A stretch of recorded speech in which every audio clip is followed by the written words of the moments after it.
અમરેલીમાં સ્થાનિક સ્વરાજ ચૂંટણી પહેલા કોંગ્રેસને મોટો ફટકો લાગ્યો છે। અમરેલી શહેર કોંગ્રેસના પૂર્વ પ્રમુખ ડીડી પરમાર ભાજપમાં જોડાયા છે।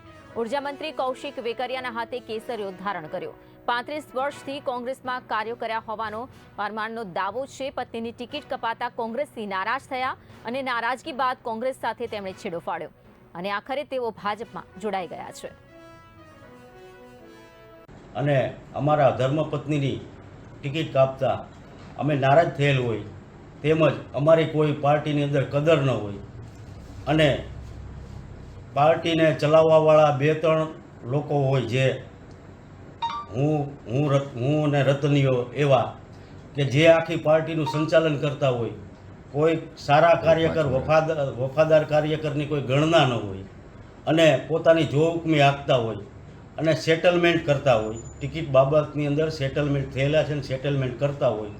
આથી અમે નારાજ થઈ અને આપણા માનનીય મંત્રી શ્રી કૌશિકભાઈ વેકરિયાના આપણે છેલ્લા 2 વર્ષથી અમરેલી શહેરના વિકાસના તેમજ જિલ્લાના વિકાસના કામો જોતા હોય અને અમને તેમની તરફ આકર્ષણ લાગણી થઈ હોય, ખરેખર અમે વિકાસને માનતા હોઈએ અને આજની તારીખે અમરેલી શહેરથી માંડી અને કેન્દ્ર સુધી ભાજપ સરકાર હોય તો સરકારની સાથે જોડાવવું એ આપણી ફરજ છે। એટલા માટે થઈને આજે અમે કૌશિકભાઈ વેકરિયાને મળ્યા છીએ અને વિધિગત રીતે